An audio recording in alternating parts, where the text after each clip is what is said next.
আসসালামু আলাইকুম viewers, welcome to homemade baby food tips channel. আজকের আয়োজনে বাচ্চাদের জন্য খুবই পুষ্টিকর নাস্তা দুইটি রেসিপি থাকছে। প্রথম নাস্তার রেসিপি হচ্ছে 6 থেকে 10 মাস বয়সী বাচ্চাদের জন্য, আর দ্বিতীয়টি থাকছে 1 বছর থেকে 10 বছর বয়সী বাচ্চাদের জন্য। এই খাবারটি যদি বাচ্চারা খায় তাহলে তাদের দ্রুত ওজন বাড়বে, মেধা বিকাশে সহায়তা করবে, আর উচ্চতা বাড়বে ও কোষ্ঠকাঠিন্য দূর করতে সহায়তা করবে। তবে চলুন কথা না বাড়িয়ে ভিডিওটি শুরু করা যাক ও মূল আয়োজনে যাওয়া যাক।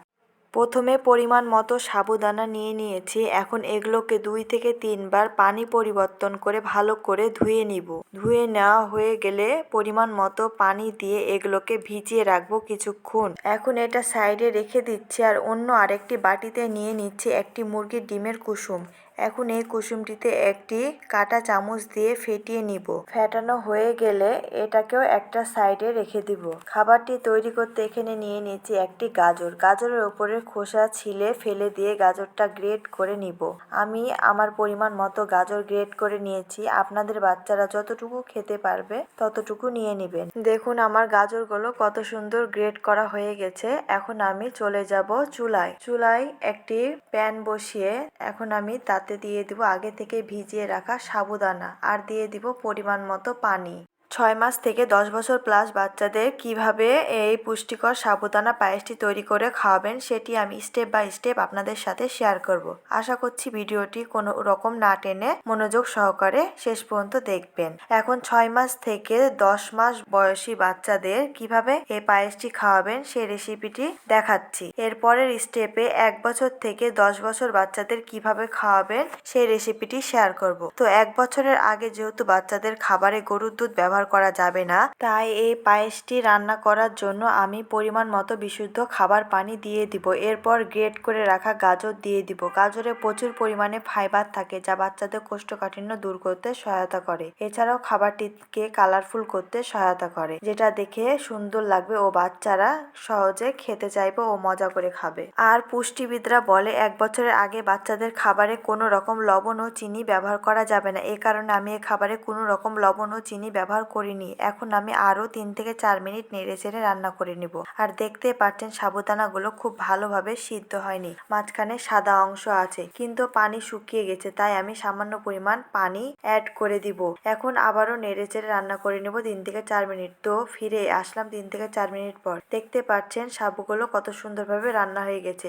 এখন আগে থেকে ডিমের কুসুম ফেটিয়ে রেখেছি, সেই ডিমের কুসুমটি অল্প অল্প করে দিয়ে দিচ্ছি ও অনবরত নেড়ে চেড়ে নিচ্ছি। এ পর্যায়ে নাড়া বন্ধ করা যাবে না, না হলে ডিমের কুসুমগুলো বড় বড় দলা পেকে যাবে, যেটা ছোট বাচ্চারা গিলতে পারবে না। এখন মুখ ফাটানো একটি এলাচ দিয়ে দিচ্ছি, এর ফলে ডিমের কাঁচা গন্ধ চলে যাবে। ডিমের কুসুম দেওয়ার পর আরো 1 মিনিট রান্না করে নিব।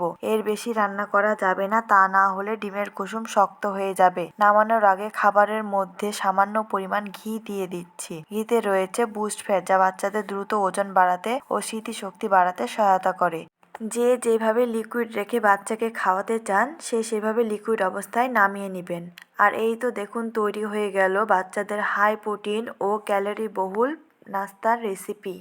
এই পায়েসটি যদি বাচ্চারা অল্প পরিমাণেও খায়, বাচ্চারা সব ধরনের পুষ্টি পেয়ে যাবে এবং বাচ্চাদের সব ধরনের প্রোটিনের চাহিদাও পূরণ হয়ে যাবে। আর একটা কথা বলে রাখি, বাচ্চাকে যদি প্রথমবার সাবুদানা খাওয়ান তাহলে প্রথমে পানি দিয়ে রান্না করে পরে ফর্মুলা মিল্ক অ্যাড করে খাওয়াবেন। যদি বাচ্চা হজম করতে পারে তাহলে 6.5 মাস থেকে এভাবে রান্না করে খাওয়াবেন। যতদিন পর্যন্ত গরুর দুধ খাওয়াতে পারবেন না ততদিন পর্যন্ত এই রেসিপিটি ফলো করবেন। এখন দেখে নিন 1 বছর থেকে 10 বছর প্লাস বয়সী বাচ্চাকে কিভাবে এই পায়েসটি তৈরি করে খাওয়াবেন। এখন চুলায় একটি প্যান বসিয়ে তাতে দিয়ে দিচ্ছি 1 কাপ পরিমাণ গরুর দুধ, আর দিয়ে দিব আগে থেকে ভিজিয়ে রাখা সাবুদানা। পুষ্টিবিদরা বলে 2 বছর আগে গরুর দুধ দেওয়া যাবে না, তবে সরাসরি গরুর দুধ না দেওয়া গেলেও গরুর দুধের বিভিন্ন রকম খাবার দেওয়া যাবে 1 বছর থেকে। এখন আমি দিয়ে দিব গ্রেট করে রাখা গাজর, আর তার সাথে দিয়ে দিব একটি মুখ ফাটিয়ে রাখা এলাচ।